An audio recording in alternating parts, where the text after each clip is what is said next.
find a shot. Never mind your liver, get to Gino spot. Gino spot. Get to Gino spot. Gino spot. Have a laugh, have a giggle, and exercise your middle. Have a Gino shot. Gino shot. Get to Gino spot. Gino spot. Get to Gino spot. Gino spot. Have a laugh, have a giggle, and exercise your middle. Get to Gino spot. Gino spot. Ladies and gentlemen, welcome to Center Stage.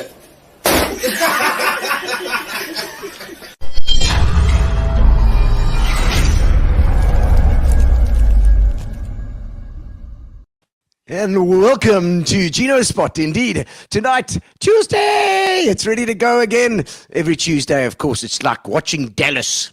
You pull in and you can make some comments and you can do what you like. You can say what you want to say how's it if you want. Tell me where you're watching from. Tell me what you're doing. And I hope that you've got a drink in your hand. Tonight we're going with a couple of beers. We've got some special beers as well. Garth Wright is in the house. Check it out.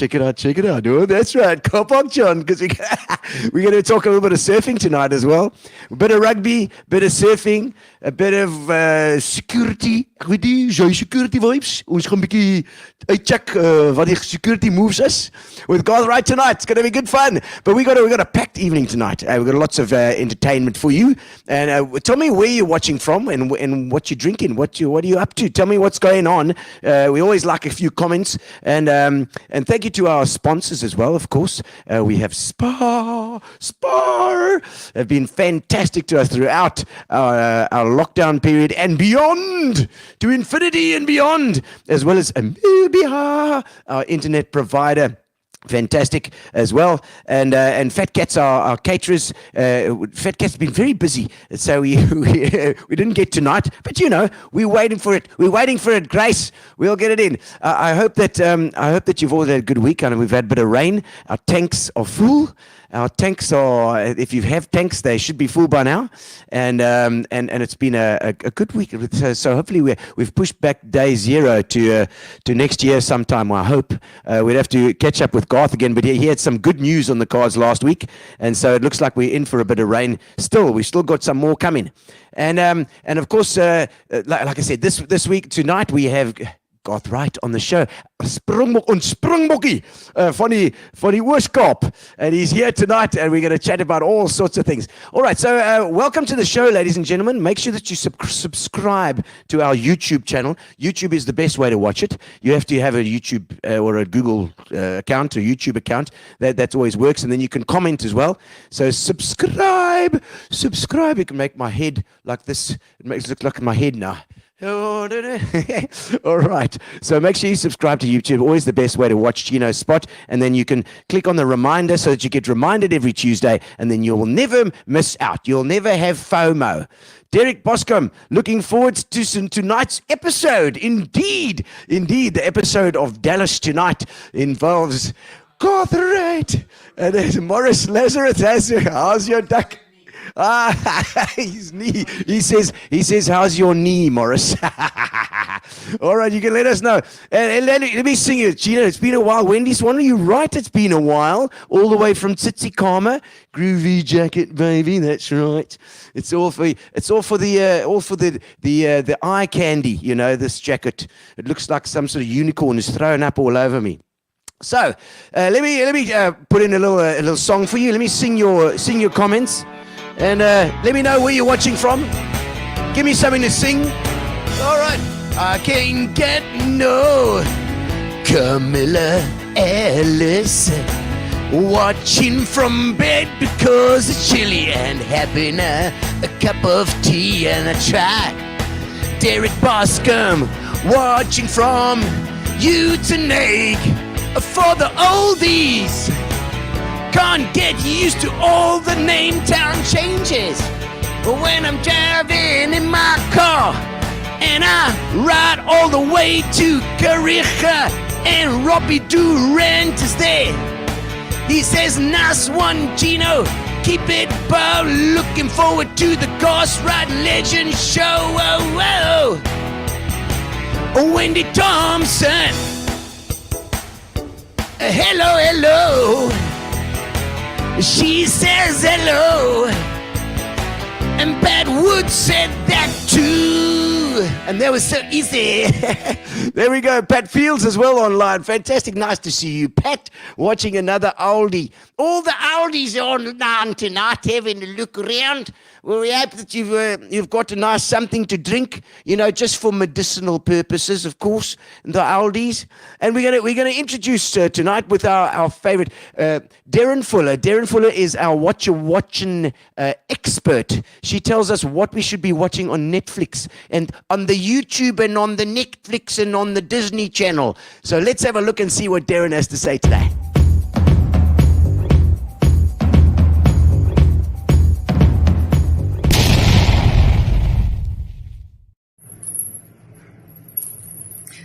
Oh, I didn't see you there.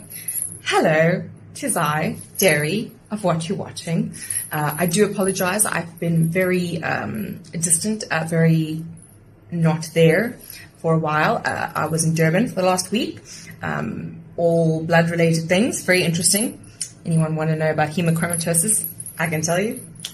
Oh, also, I wrote and sang a song called Don't Stop Donating. If anyone would like to hear the lyrics, please message me. In any case, more relevantly speaking, also check out my earrings. It says jingle. Just to remind you that Christmas is just around the corner. Or 5 months away. Whatever. Same thing. So this week I do apologize. I am visiting my dad. He has recently had quite a big procedure, so I just like to pop in and, scatter some food on him, etc. So I will be giving you a video on what to watch this week. Okay, so what I managed to watch this weekend, there's a movie on Netflix called That's Amor. It's obviously rom-com. Very sweet film, actually. Basically about a girl who obviously gets dumped, loses a job, the gist, and then also, incidentally, happens to break her leg, orcs. But then she starts, her mom forces her to sign up at this cooking class, and obviously there's an incredibly gorgeous guy who knows how to cook, and then they spend a lot of time together. But I know I sound like I'm mocking it, but I'm not. It was absolutely beautiful. It's very romantic, really lovely. I think I should start a cooking course. Then, okay, so I know this isn't a new movie by any means, nor is it based on a movie. It's based on a book. Rebecca. I know it's been on Netflix for a while, but I was a bit about watching it. Armie Hammer is in it, who apparently eats people. The Hannibal Lecter of Hollywood.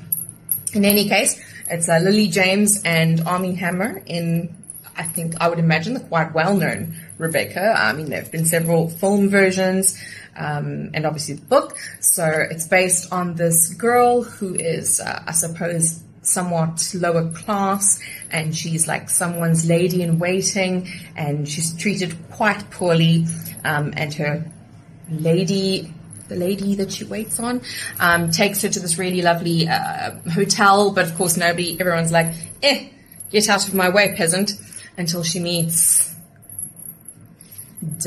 anyway, Armie Hammer's character, who is apparently super rich. Everybody loves him. De Winter.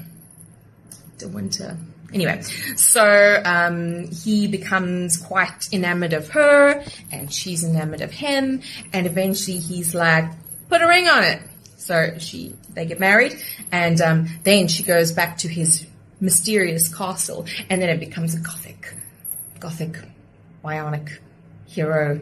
Anyway, his previous wife died, and it feels very haunty, like she was lovely and nobody knows how she died, and it was just great. It was really a marvelous thriller, and who doesn't love a haunted castle? This girl does. Then also Echoes. Echoes is a short mini-series that just started a while back. Guys, I absolutely adore a super weird twin story. Who doesn't? So in this premise, these two twins, for some bizarre reason, have been kind of swapping out their lives every now and then because they can. And all of a sudden, one twin goes missing. And now she has to, play both roles and be both twins and figure out what's happened to her other twin. Guys, so amazing. Like when it starts off, you think one thing, and when it ends, you're like, what? So it does a complete 180 on you. It's fantastic. It was so good. I loved it. Like I said, I really love a good twin mystery. Fantastic. Then the love letter, guys, this was on Prime. It's basically, it's a fairly older film. I think it's like 2004, but it's got a stellar cast. It's Kate Capshaw,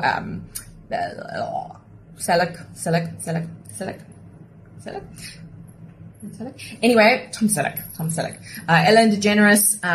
It's basically about this small town. This lady, she runs a bookstore, and she finds this really beautiful love letter in her shop, and she all of a sudden tries to figure out who wrote the letter, and basically the letter just makes everyone fall in love with everyone, and it's really just adorable. So sweet. Then lastly, I rewatched The Lake House. I don't know, like I said, guys, I was kind of like watching a lot of older stuff this week. So I watched The Lake House. I know that is also an older film with Keanu Reeves and Sandra Bullock, but it also has a very big persuasion feel to it. You know, the waiting, love lost, waiting for love. It's fantastically beautiful. I was sitting there bawling my eyes out again, even though I knew the end. But it's really, really lovely. We are coming up on September and spring, so, you know, flowers and love and whatnot. So those are my recommendations for this week. I will make sure that October has some super creepy ones. Okay, October's quite a while away, and I will be in Canada. But nevertheless, guys, thank you so much. I hope you've had a great week. I hope your houses didn't leak last night. And then have a lovely rest of your week, and I will see you next week. Bye.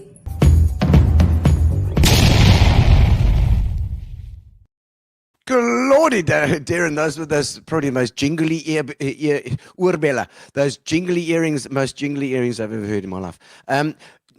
Next up, we have something special for you, because Dean Allen, we have been missing Dean. Dean's been overseas, having a bit of a break with his wife and his famous baby, and Dean, I think, has been missing home a bit, because I believe he has something tonight that ties. He's in London at the moment. He's in London, which is amazing. So he's going to tie in London and South African history and Eastern Cape history specifically. And so, hello, Dean. Have we got a connection, Dean?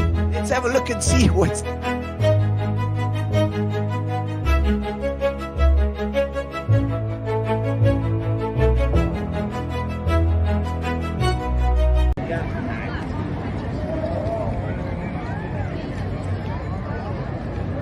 Hello Gino, how you doing, my friend? Yes, I'm back in Britain. I'm in London, of course, probably the most famous address here in London. This is where the Queen lives. This is Buckingham Palace. It actually started off as Buckingham House. The Duke of Buckingham built this place in 1703. It was only Queen Victoria who turned it into the royal residence in London for the British royal family when she came to the throne in 1837. As you can see behind, it's probably got the most famous balcony in the world, where the Queen and her family stand and for the adoring British public, and that was only added in the late 19th century, early 20th century. So this is probably the most famous residence in the whole of London, and we're going to start our tour here today.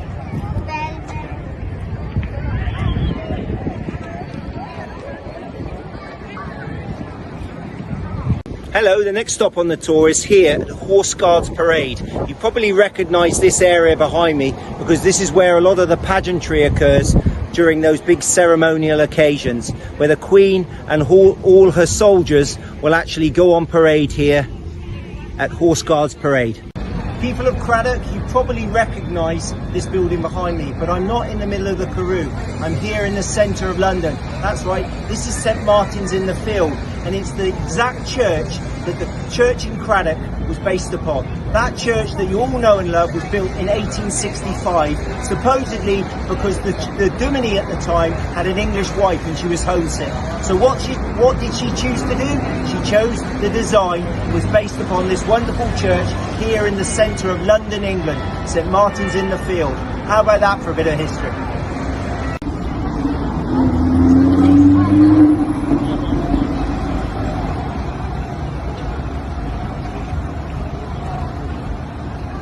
Hello, I'm I'm standing at the end of the mall. That end is Buckingham Palace, and behind me you see a monument to the Royal Marines, those soldiers that lost their lives in South Africa in the war there in 1899 to 1902. But that magnificent building behind me, that is Admiralty Arch. It was actually commissioned by King Edward VII. It was completed in 1912 in memory of his mother, Queen Victoria. As you can see, this magnificent building still stands, and it separates the mall from behind. You have Trafalgar Square, where we're going to go next.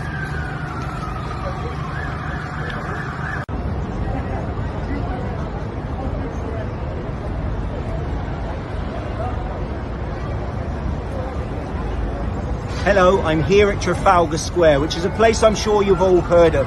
The most famous monument in Trafalgar Square is probably that one. Up there is Lord Nelson. That is Nelson's column. It's 52 meters high, and the whole place is named after Nelson's victory at the Battle of Trafalgar against the French and the Spanish in the Napoleonic Wars back in the day. This particular square was designed by a man called Sir Charles Barry, and he was the guy that actually was behind the architecture for the Houses of Parliament. So Trafalgar Square was laid out in the 1840s and has become an iconic part of central London. And during New Year, it's famous, of course, for everybody to come here and celebrate in these fountains you can see behind me. And here I am in Chinatown, which is just off the centre. We're only about a 5-minute walk from Trafalgar Square.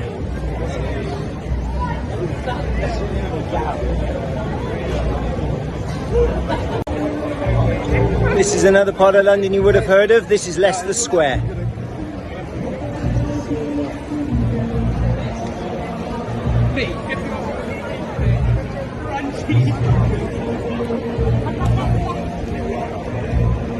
Here I am on the edge of Trafalgar Square here in London, and no visit to London for a good old South African can be complete without a visit to this particular building. Yes, this is the South African High Commission, and in fact it's known as South Africa House. It was designed by Sir Herbert Baker in the 1930s, and in an interesting bit of history, Jan Smuts actually stayed here during the Second World War. But as you can see here, there's a little bit of South Africa here, right in the centre of London. And here I am at another famous London address. This is Downing Street. So somewhere down there at number 10 is the British Prime Minister.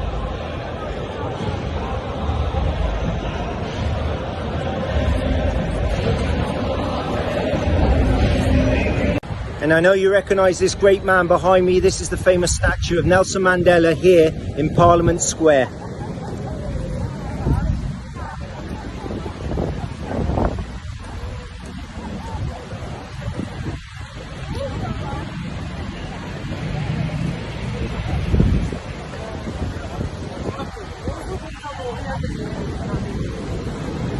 Right, here we are in the centre of London, in the city of Westminster. Behind me you can see Big Ben, the Houses of Parliament, but I'm at the most beautiful building here. This is Westminster Abbey.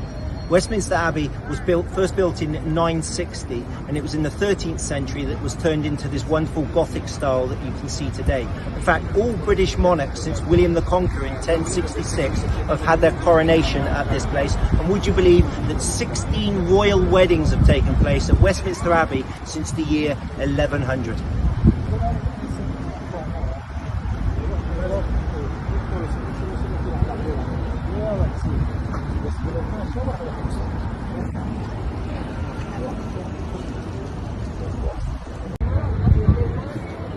So we're going to finish the tour today here at the famous River Thames. Behind me you can see the Houses of Parliament and Big Ben.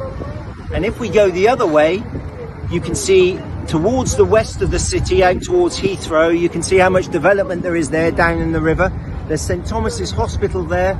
We have the London Aquarium, and behind us we have the London Eye, which, would you believe, is the most popular paid tourist attraction in Britain, with 3 million visitors annually. So I hope you've enjoyed my tour of London. I've certainly enjoyed showing you around, and I look forward to seeing you again soon.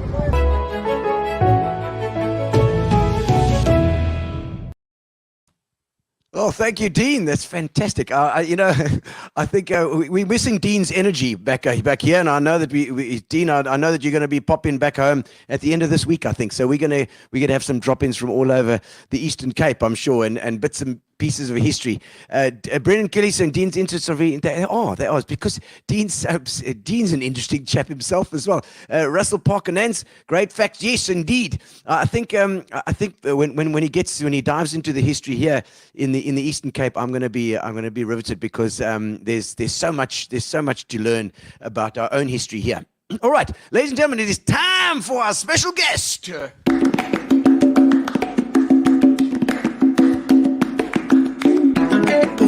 welcome to the show.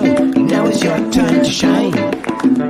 We're gonna have a lekker chat tonight. Another good time. I have.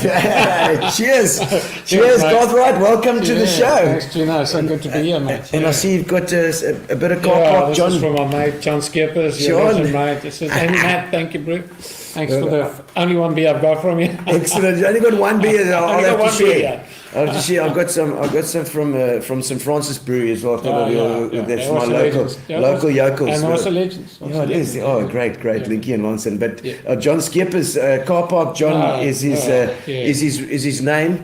Everybody knows him as that. He's a proper guy. He is. John, I hope you're watching. If somebody hasn't tagged John already, please tag John because we've got to show. Wake him up. Yeah, wake him up. He might be still asleep, but I see him every now and again. It's always, how's it, Gino? At various pubs across town. And of course in the parking lot. And the parking lot there at Flippin' at Pipe. The Pipe parking lot. I see there's spends more time in the parking lot than on his board. Oh no! Oh my God, that's lucky to have you in the studio. So we've had some sporting stuff, a lot of cricket, and we had Donnie Gerber in a little while ago, which was great. Legend. Yes, proper legend. Absolutely. Proper rugby player. And best in the world, trust me, the best in the world, out of dispatch. I tell you work what. It out. I mean, it's always amazed me is that this. I mean, he was just phenomenal. He was a world phenomenon. Yeah, world phenomenon. Not just South Africa, not Springboks. World's best ever. Yeah. Listen to me, ever. Still, I watched those 80 tries. If you really got nothing to do at home, go online, go look at those 80 tries of him scoring for EPM for the Springboks. Yeah, one after the other. Is untouchable. It's like a natural ability and to read the play. And he had it from standard 6. Basically, in senior school, he went 8, 9, and 10. He played for Eastern Province schools, and then he did SS schools 8, 9, and 10. I think he did SS schools 5 times because he was a matric for 5 times. Sorry, Donnie. Of course. But he's my mate, and I love him, and LCB's wife, super. It's just and just because one thing I did get to know him when he was on the show is that he's a quiet guy. He's very quiet. He's not a big guy. Very quiet guy. Okay? But and I think people misread that. I think people misread that. He's full of cack, or he's not full of. He's a proper guy. He's nice oak to braai with. I'm telling you out there, so that he's just one of the nice men of our city. And we can be proud to have had him in our city. Absolutely, but loyal to his home as well. He could have made lots of money. You know, when he was a young guy, he was offered to go and play professional rugby overseas. Really? He turned that down. I think at Wigan. They offered him and Rob Lowe, I think, money to go and play, and it was real money. Money. And I'm surprised Rob didn't go. I think he went, had a few drinks and came back. Rob went there and he worked out there's no surf then. He came back. He's a big surfer, Rob. Yes, he is. He's a longboarder. And his daughter, Roxy, as well. Roxy, Yeah. And so I mean, and you played with Donnie quite a lot as well. I think later. I played a lot. I was lucky. I played with him in Eastern Province, and you just, when you're still in that changing room and you were on the field and he led you out on the field, you knew you were in the presence of greatness. He was outstanding. We had a thing between Donnie Gerber, myself, and Anton Barnard, if you remember. Anton Barnard was a prop, great cut too, a lot of fun. Is he a prop? He's a prop, yeah. He was almost the size of me now, So I'm also a prop, So I want to become a hooker or something. I think Howard Robertson also played EP. Pat Robinson played. He's a great tight but between the three of us, so what happened was Donnie Gerber came and brought at Anton Barnard's house. Brought his Springbok blazer with, and he said, he's got this thing that brings luck. Wear my blazer tonight and you'll become a Springbok. Guess who becomes a Springbok within 1 year of winning that Really, blazer? yeah. Anton Bond. Really? So I arrive in the EPT, and Anton invites me for a braai to his house with Denise, and I have a braai with him, and we have a proper braai. Yeah. Goes into the late of the night, as those braais used No to. gaan- Those, no gaan is braai, ja. And about 12 o'clock, they took out, the starters, Yes. out the deep Out the freeze, So it's kind of a messy. Yes, yeah. And so that night, he says, wear my blazer, and you become a Springbok. That was in 1985. I just got into the Eastern Province team. Yeah. And in 1986, I was a Springbok. So we had this luck. Where's that jacket? The lucky jacket. So what I did was, in my life, was I got other people to wear it, and one of them was Chad Alcock, actually. Oh, right. Yeah. He Okay. became a Springbok, and I was so pleased Excellent. about that. And I tried to pass it on as well, Yeah. as much as I could, because, It's all your mates. You see, when you start doing it to all your mates, then it doesn't work as much anymore. Yeah, well, it's pretty difficult to work on John Skeepers. You've got to have some talent to work with on rugby, okay? That's a fact. That is so- So for me, rugby was interwoven with it was quite difficult in the early days because I was English, and Yeah, oh, yeah. I was like the BE guy of rugby. Yes. Yeah, the Roinek. I was the Roinek, Fish it in, yeah. What's that, Yes, like, yeah. But once actually you got in the team, the guys learned to understand you and our different cultures, because we have different cultures. Yeah, Let's yeah, be yeah. honest, For sure, they're for sure. radically different cultures in those days. Yes. Once we came over that small stumbling block, it was fantastic to be part of. Yeah. Because the first thing, my biggest problem is I couldn't speak Afrikaans. Yeah, okay. So I get to university. Good and Lord. Satan. Ja, shot dat jy. Ja, is Jy kan sien. Okay, favorite like, word. yeah. So anyway, the biggest problem was they said, look, if you don't learn to speak Afrikaans, you won't know where the ball's going in either. So you're like opposition. You say, where's the ball going? I know. And I often have to remind the forwards where the ball's going, so I used to forget, So until they had like this complicated way of putting the thing in. So, but I fell in love with Afrikaans, actually, Okay. funny enough, Yeah. And I've got many Afrikaans friends. Yes. En ek het geleer Afrikaans. Ja, En mooi. ek is baie lief vir Afrikaans. Yes, En sir. ek het Ja, gestudeer in accent, Afrikaans. alles is lekker vir Ek het 'n jou. mooi Afrikaans. Yes. En as ek 'n brandewyn drink, dan praat ek daar in die Kaap. Brikkie brandewyn. Nee, moenie meer brandewyn gee, want Bietjie na makkel then we have a lot of problems. So Yeah.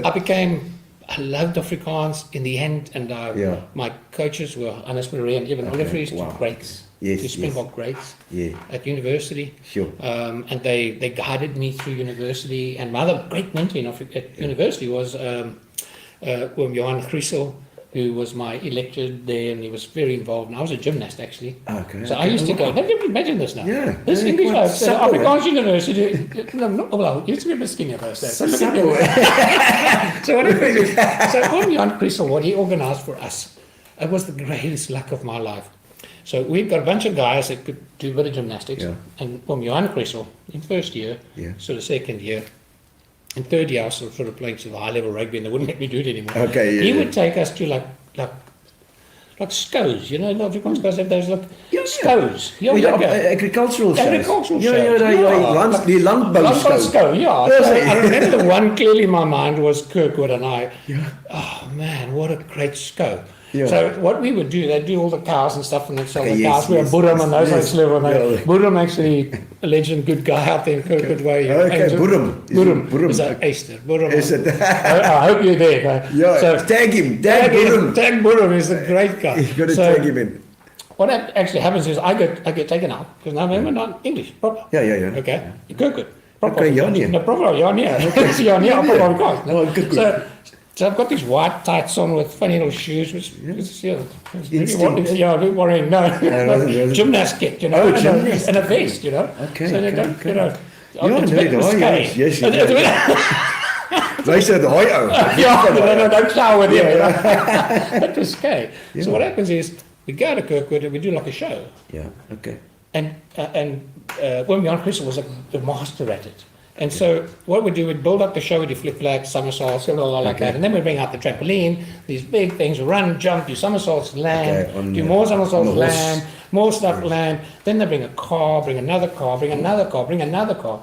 And then the group of guys doing it get less and less and less and less. Yes. And then it's just me. Oh, I see. So you Only do the cars. How many cars? 7 cars. 7 cars. 7 cars. So run and jump, and I go and go and do a somersault.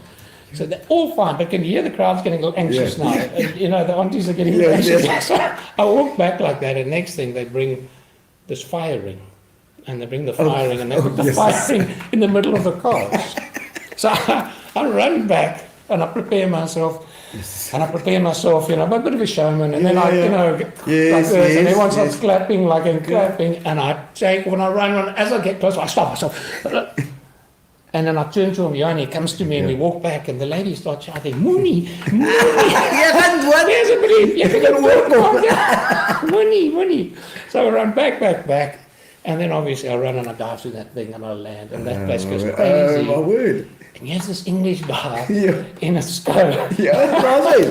And so you made it. That's helped you. I fell in love with it. There we go. I fell in love with those people. I fell in love with the way they are, and I still am. And I spend a lot of time. I mean, and at rugby allowed that, you know. Yeah, for sure. My culture to mix with their culture, and it's like music. I mean, it's sport in a way. Is the arts and sport, they almost fight against each other all the time. But it works in the same way.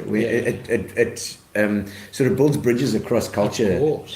It's one of the great levelers, actually. It's rugby, by the way. Like, rugby's a great leveler. Yeah. Because we've got lots of laws, and it's a difficult game to play, and it brings everyone down to the same level. Yes. So it doesn't matter if you're a doctor or a scientist or a mechanic, you know. Yeah, I mean, you took over from Devon Serfontein, I think, at the time. He was a doctor. Yeah, he was a knee specialist, actually. A knee specialist? Yeah. Surprisingly enough. Well, probably did he so many times. Well, you witness it. With your own knee. I can do my own knees now. So it was him, and then went over to Christopher Ferreira, and then from Christopher Ferreira over to me, you know. Okay. It was all back in, that was like in that 86 tour, I don't know if you remember, it was against the Cavaliers. Yeah. They came, the New Zealand Cavaliers came out. They stopped off in Hong Kong, each banked $200,000 each, and then we weren't happy, okay? We weren't happy, okay? Yeah. Because we got 200 rand. Yes, of course. South African rand, you know. $200,000. $200,000, yeah. So they banked them and they came out to us. And then we played a great series. I was really blessed to play in that series, and I was so grateful that a guy like Lou led that division. Yeah. So Lou led that division to say we have to play. Yeah. If we don't play, we'll lose our relevance. So what would happen is you know, the Springboks were lost, you know, and we had apartheid and it wasn't right, and we all you know, I ran around UP we all had our problems, and we wanted change, all of us, especially the young people. I was one of the young guys. Because you want to get back into the fold, of course. But the Springbok, you know, the badge is so important that we needed to keep it alive in World Rugby. So luckily we got that series in 86. But the problem came with that series in 86. It was you have to win. Yeah. Okay. That's not funny enough. You moet win. So that was quite a series. Donnie Gabber was exceptional in the series. We had an incredible backline. Nasport, Michael Du Plessis, Donnie Gabber, Karel Du Plessis, Johan Reinig, the fastest man in Africa. He was the 400-meter champion, hurdles champion for the record, and Johan Jensen fullback, you know. So I was just lucky enough to stand there and just pop the ball across every now and again to the fastest, best backline you've ever seen, just lightning. And as it would be, you know, sometimes there's luck in everything in life, and we won that series, and in winning that series kept us in the hunt. Kept us in the hunt. Otherwise, you know, they were looking at other things, you know. When was it that we were readmitted? Was it 94? No, I did the first tour in 1992 with Donnie. Was also on that tour. I spent a lot of good times with Donnie on that tour. Nasport was the fly-off as well. We went to France in 1992. We went as a unified team, which was fantastic. And and we drew in France. 1-1, and then we went to Twickenham, and we lost to that great side. Martin Johnson was the captain. They had lost the year before to Australia in the final. So they had a top team. We'd lost to them. We were leading at half time for whatever reason. And then we didn't win another line-out ball for some other reason. And we didn't win that. It's irrelevant. The relevance was we were back. We were back in. And the nice part about being back was in France, in Lyon, the first test. we were sort of sitting there, and I had a good guy, a good friend, listening to dispatch, Arie Geldenhuis. Yes. A monster. Yeah, he could. Yes. Audrey could throw a meatball. I mean, he's a proper guy. So Audrey is sitting next to me, and he says, "Have you read this? You know, it's a French liquid newspaper." So I said, "I want to read French. What do you think it says?" He reads it to me. He said, "Look, the French think that if they don't beat us by 50 points, they would lose this test in the eyes of the public." Oh, In our really? first test in 1992. So you can imagine what went through our minds in that Yeah. room. We were all like, Yeah. dead quiet. We were in for a hiding here. Bells. Bells. And we Yeah. won, luckily. You know, it was Yeah. a proper win. We played really well, and everything went our way. Audrey Geldenhuis knocked out somebody. Serge Blanco. One of those oaks came to the front and tried to elbow him. And Who was the blonde guy? The blonde. Jean-Pierre Reeves. Yeah, Jean-Pierre Reeves. So he came to the front and gave him a bit of an elbow and told him about something about his mother. I can't remember, but all I remember is Audrey knocking him over here, and he fell like that. He was asleep before he hit the ground. The test was to be won, you know, and we won it. And we drew the series there in 1992, very luckily. Yes. That kept us in the hunt again. Yeah. Because remember, this is all about, you know, momentum and growing the momentum. So because building to All Blacks, I suppose. Building to the All Blacks, building to World Cups, and building to the next phases, and building to 1995.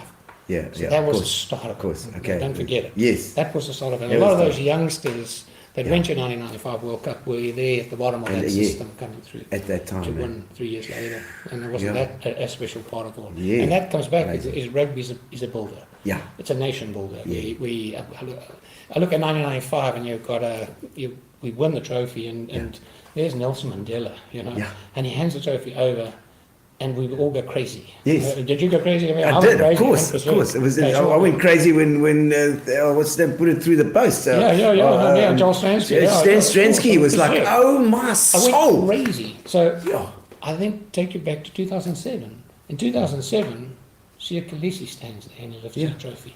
Isn't that amazing? Isn't that? No, so 2007. Sorry, it was John Smith, and it was 2007. So John Smith was, I think, 2007 And what was, it was 2019. Sorry, my memory's also going. Sorry, Donnie, my memory's going. Right? They'll tell us in the Donnie comments. remember. No doubt, yeah. Donnie will remember. You actually remember, not so much. We've got some comments here. Let's have a quick Anyway, look. let's look. It's amazing. A cool show. They packed with Garth leading the pack from PE. That's Ian Moorcroft saying, how's it there? How's it there? Derek, enjoy those local cold ones. Yes, we are. Thank you very much. Thank you, Derek. We've got a castle in the fridge. Maybe Gary or Kerry can get Great one. chai, all the way from Turkey. Hey, Ray. Turkey. Hey, Ray. How are you, mate? So you make me hungry just thinking that you're in Turkey. There we go. Russell Park and answer. Is it true that only the English guys were invited to some of the English dudes' weddings? No, not true. Yeah, well, look, you invited Afrikaans guys, but you made sure they'd have brandy. Oh, okay. Give them a brandy. Otherwise, I wouldn't come. They were right. Yeah, there we go. Grant Botton, how's it, Grant? The Muir legend. Yeah. Oh, yes, I believe you at the Muir. Yeah, we 200 did. years. We did. It was so much fun. It was. Yes. Yeah, okay, so remember, Sachs always thought they were the oldest. Yeah. Yeah, they did. Yes, you've got 200 years. Yeah. Sachs, Anyway. but then they had gaps or something. Yeah, no, there are lots of gaps. Yeah. So nice to be 200 years. Yeah, yes. So the Muir proved it. I think there was a court case or some issue like that. As bad as that? It was like quite a Oh, fight my between the God. two schools. I think we've all kissed and made up. Oh, but good. we celebrated our 200 years 2 weekends ago, and what a special weekend it was. Yeah. It was a super weekend. Yeah. Everybody came back. We had 800 Muir boys singing the school song down here at the conference centre singing the school song. 800 boys. Yeah, and old boys. Old boys. Yeah, fantastic. About a third of them, or maybe slightly less, from outside of South Africa. Wow. Wow. So they came in, My scene just goes like this. Yeah. You know, it's just unbelievable. And then, again, just to throw it back to rugby, is that the school gets hold of me through Robert Bluchnut, who's one of our rugby legends, and he says, look, I'm coaching. So I said, well, why don't you captain as well? And I'll carry the bags. You know? Okay. So he said, no, you captain, I'll coach. So a bit of an argument trying to say which one's going to come, which one coach. And he wins, he's older, so he gets to coach Robert Bluchnut, and I'm going to be the captain. So I get the greatest privilege to take those Muir legends, all old Muir boys, team of, we were about a 22 bunch of guys, Chuma, Slash, a couple of really quality because of rugby players. Yeah, yeah. The best of the best. Yeah. Listen, let me tell you. Yeah. And we walked down there with this real representative team of Muir of 200 years. Harry, the oldest player, was 70. Yo. Yeah. Oh, legend. And I get the chance to walk down that tunnel for the last time. Yeah. Oh, wow. Hey, how cool Yeah. is that? And And then we played the SA Rugby Legends. Okay. And we lost 34-14. Excellent game, Yeah. excellent weekend. Into the dinner, Lovely. fell around a bit, you know. Yeah, and I think just steeped in a whole bunch of traditions as well. tradition, Lovely, the yeah. song, sitting in that changing room after the game, Yeah. singing those songs again, Yeah. and smelling that Yeah, beat yeah, and that, you yes. know, it just took me back to. Yeah. And my fly off was Marshall Brennan Yeah. at school. He was my fly for 11 years. Sure. My school career. Yes. 11 years. Yeah, my school all the way career, through. Right through my school career, and he's sitting next to me. Yeah. Yeah. And he's saying, can you imagine? And I think I've seen Marshall twice since I've left school. Yeah. And we're sitting in that changing room. Oh, no. All those young Are you kids. back again, eh? And we're holding each other and You're we're back again. singing. And, Yeah. and I that, mean- it came like that back. Yeah, It was like, it's amazing how you know when you're at school, you get to know people in a truly Yeah. core way. Oh, You know what kind of people they are Oh, from yeah. right from then. You know what they were when they were that age Oh, is yeah. the And- core of their personality in that and state. Marshall Man didn't change one bit. He hasn't Yeah. changed one bit. He hasn't changed one bit. And it was, and we just drank some beer and we just held each other, laughed Oh, and it's joked, and it was so lekker. So yeah, Andrew thanks Binning- Grant Andrew Bobby, Binning for that was, 200. yeah. Oh, there we go. Sharon White saying, "Hi, Garthy." Hey, Some Sharon. more, Hi, some my more girl. hellos. Brendan Botha played golf last week with Manus Potgieter. Told us a few EP rugby stories and a lot about Garth. There we go. Can you feel Manus? Oh yes, he's also a proper Springbok. Okay, excellent. Pauline May. That's awesome. Yay, Garth is family, she says. Hi, eh? Pauline. How Oh, are there we you? go. You know, people claim you there. I'm Hague. I've got deep roots in the Hague. Excellent. Garth, we attended Muir together there, Rob Hepworth. Remember shaking your hand at the boot just before the first game of EP against Northern Transvaal with Nas Botha. Yeah, I remember we won that game, by the way. Maybe Did you're you? my lucky charm, Rob. There's it. There's We it. won that freaking game. Excellent. Wendy Swanell, Grant Rice, such a gentleman, always kept his name clean. Thank It's you, true. Wendy. I've tried. You know. I wouldn't say perfectly clean, but I've tried really hard. You know. I've tried to do the little things that count. You know, everyone has to do a little extra. Yeah, You know, and- don't think we can live in this paradise and not do a little extra. No, yeah, And yeah. don't think that we are going to get away with not doing a little extra. Yeah. So I'm one of those guys that's prepared to do a little extra because I love it so much, and I love Yeah. Port Elizabeth so much. Yeah. You know, and I love being here. Because so you've much. stuck here. I've You know, you stuck it could have out. gone. I You could have could've- gone. But I love it, yeah, and I'm sticking it out. So you're stuck with me. Yeah, you know? good. I'm glad. You're all stuck with me, by the I love way. because I think PE is the place to be. It's the place that's going to It's the grow. best place. It's going to grow. Kleiberg is going Listen, to it's grow, the best man. kept secret in the world, and It I is. often tell people about me, but Yeah. don't tell Yeah, too too many much. people. Yeah. I don't want too many people here. Too much. It's true. Margot Sanders, there we go, another surfer. Margaret, you. So excited to listen. Thank you very much, Margot. I go to you. She makes amazing tabletops and bench tops. I'm going to get some done. Yes, you got to do She it. got I've that- got some in my home. Beautiful. They are stunning. Not Margot. beautiful. Margot, you've got the most talent in the world, girl. Incredible. Incredible Yes, talent. there we go. Garth Webster. Say, hey, Garth Webster, soccer players are online Hey, there as well. soccer. Check. Soccer There we players go. can watch him. You know, check. Well, they're becoming one and the same after Nick. I see Awesome. that Nick let us down a Yeah, bit here. Nick was his I would moustache. apologise on behalf of all scrum-half because of Nick's behaviour. I'm deeply distressed by it, and I hope he gets a slap on his bottom. But Nick, I think he's a sharp guy. No, because he realised he had a chance. But you can see he's a scrum half because it took him a few seconds to work it out. He went, slap, few seconds, oh, I must fall. I'm like, if you fell when he slapped you, I would have bought it, you know. But he's conniving. Yeah, of course. And I He's a quite scrum like half. that. I quite He's like a that. scrum half. Have you ever met a scrum half with the ball straight in your life? No. No, we can't. No. I've tried it once. I remember it's so hard. It's like, But I've seen videos of him before, and he can take a knock, eh? That guy's been smacked before. I mean, he's Stuart Stuart.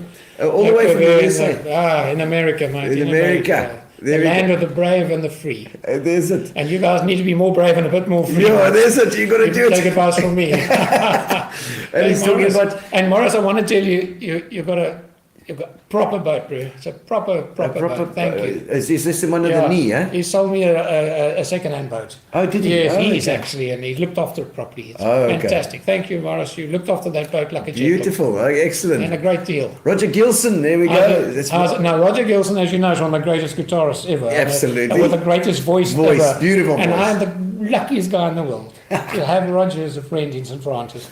And Wow. every now and again, when I'm overly blessed, he comes around with his guitar and he plays a few songs and he just takes me back to the Roger Gilson days and centre So stage. Roger and Tomo play See, I still play want to see you on together. the 9th, eh, Roger? See you on the 9th, mate. Excellent. Well, the night, if I'm not there, I'll come around as well. He's been Well, you inviting in. me. He's been inviting me for I don't know how long. I've never been to his house. You know, I'm No, he's coming to my house, so you might it's- well come as well. You know, I mean, he's in. you know, Gino's in. and you know, Roger. Listen, I'm a difficult guy. I'm trying to film my table. So don't be Check careful. that, check that. And Roger's just one of the best people ever. He's just he's salt of the earth. Roger, we love you, man. And Kathy Marsh as well. Oh, I see. What you worry about the sound? I think the sound sometimes disappears. It's gone again. It's up again. Okay, good. Let's go back. We're getting ahead of ourselves. We need to get back in your history as well. Let's go back. You know? Yeah, we can. You know, Were you born? Yeah, let's not. I'm You a said you I'm a didn't- slumtown boy. I'm a Quickney boy. I'm a Quickney boy. Quickly. I'm salt of the earth. You know, that's like central in I PE. know that. It's in Friesland. So Friesland. I was just up the road from the Friesland. Wow. I was brought up on Friesland Dairy Hospital. Lovely, man. Oh yeah. There's one in PE now as well, I see. Yes, I see. Yeah, it's good. I'm trying to stay away from it. My wife catches me there, I'll be in trouble. So so I'm a slumtown boy. Lovely. The Wrights really come from down there. Okay. My mom was a Pagel. My dad a Wright, obviously, and Pagels also, lots of Pagels lots around. of Pagel. And my grandfather played wing for the Buffs Rugby Football Club. Wow. I have one of their centenary tries, their 75th centenary tie, and his blazer, and the picture of that team, because they won the league that year. My grandfather was on the wing. So because of that, I was made some years ago with some of my good friends from East London and Buffs, an honorary vice president of Buffs Rugby Football Oh, no Club. way. Oh, absolutely. I'm quite formal in that way, you know. Yes. I'm so stoked. So I have still a connection to the club through my grandfather. Lovely. So it's one of the things I want to do, and I'm actually going to do it tonight because this is a great opportunity. Yes. For this. I'm going to donate that blazer, Yes. that tie, and that photograph to the Buffs Rugby Football Club to put it up in their clubhouse. Oh, And lovely. I'm going to arrange it through the Buffs guys, and I know there'll be one or two of you. Tag the Buffs guys, please. Tag the Buffs guys, and I will going to get it to them because it's something I want to pass on to them now while I can still. Wow. You know, because I've got a lot of stuff, and I Yes. think they would appreciate it a lot. You know? Because it goes up in the Yeah. clubhouse. It's always Of nice to course. have those things. So Yeah, Buffs, gotta have your I Buffs. hope you're listening. We're going to get Passing that stuff to you. I'm Wow. gonna get that- my grandfather's stuff. Ben Pagel, he was a legend winger. Lovely. I believe he could have a few beers as well. I'm told. he landed up having a few homes when he passed. He had like 5 homes. Wow. And he was a ticket conductor, Gee whiz. and he made his money on horses. Gee, So I what are got- the duties? Oh I'm my from God. Newton, eh? That's not good advice. I know. This is not. Don't do what I say. Okay? But- Some people are just he was- lucky. No, you're just lucky. So I'm from Utenhage, Yeah. born in the Quickney, and my grandfather made all of his money on horses. Oh, So nice. I came from proper stock, you know. Yeah, you didn't do the GGs yourself. You know. Not too much, you know, because there's that gambling that can be very bad for you. and then it wasn't Selborne first then. or No. anything? So what happened? My father got a job with the Pringle family in Bedford. So I moved to Bedford. My Okay. first introduction to the Afrikaans culture was in Sabay and Sabee, Gee whiz. where I sat in the back of the class. Flower Town now. Yeah, Okay, Bedford. Is that the one, And Gary? Amaya used Bedford to be is- there. Amaya yes. used to be there. Amaya, Ethel. Ethel Yes, comes yes. from there too. Yeah, you know? okay. Yeah, a proper guy. And he And- played water polo, so I Okay. knew him. Ethel was a good guy, you know. Okay. wish he never left our city. He didn't miss talk him. about We miss him. the water polo when he Yeah, was here. well, he was a water polo player. But you know, water And he polo- was on here. Yeah, he was a water These polo. days, water polo's got a bit of a bad rap, you know. Especially in Cape Town. If all the boys want to play, yeah. Grahamstown. Yeah. Oh my word. So I was going to take you somewhere now.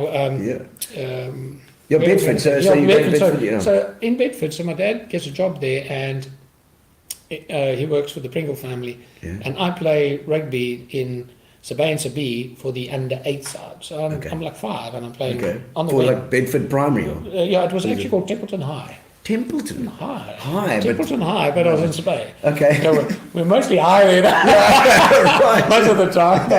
So I learned how to Sabay and sat in the back of the class because they're an Afrikaans teacher and she couldn't speak English. I couldn't understand Afrikaans. Oh my word. I must tell you, I actually never really learned to write properly, and to this day my handwriting is terrible, Yeah. and a lot of other things. And Well, my wife's a I caught teacher, up- as you know, she I can caught up on sort my that stuff I caught up my spelling. Good. But in Sabay and Sabee, I was actually lost a little bit there, you know. Okay. But I could play rugby, and they knew it. Okay. Oh yeah, Okay. and so I went and played a few games for Templeton's Sabay class. Already at that age. Sabay, they really, and somebody wanted to get me. A gentleman came to my dad and said to my dad, watching the St Andrews game, said, "I will sponsor your son. Take him to St Andrews." Wow. In Okay.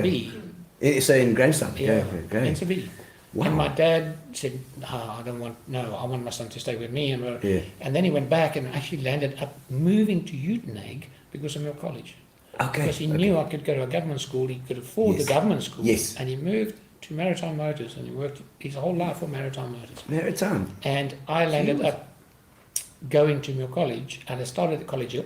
Yeah. And you do know we're having a celebration also down the road. Yeah, okay, yes. Nice celebration coming up with College Hill too. And then I went to College Hill, and we had a great team. And that year that I was in number 1 there, we only lost 2 games that year. Oh, wow. Okay. Yeah. And it was College Hill was unknown. It was Yeah. never even played rugby, and we started to play, and we actually started to play well, you know. Yeah. And then that team went on together right through school to matric, and in matric we lost 1 game by 1 point, and was against Grey, and Flam Micha was the captain. Well, tag Flam. It was his fault. It's all his fault. Damn it, He Flam. ruined my whole season by 1 point. And he was the Craven Week vice captain, I was the captain, and he was actually a great rugby player and a great cricketer, as you Yes. know. He played a lot sure. of stuff for him. So I landed up, that's my pathway. So my pathway actually went past Bedford. Okay. And, Wow. and then from Bedford to Back to Uitenhage, from Uitenhage.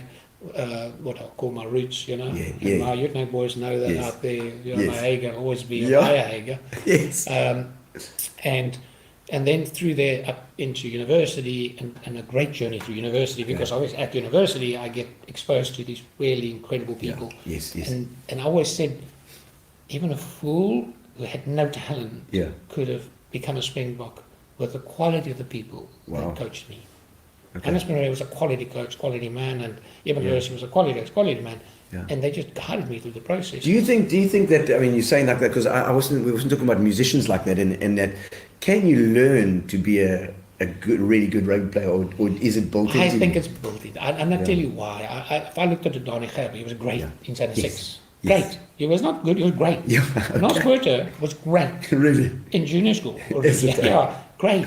Like I thought he was a soccer extraordinary. player originally. He did play a bit of soccer. I also did, by the way, for, Oh, is it? Okay. for Drossity Park. Is that why?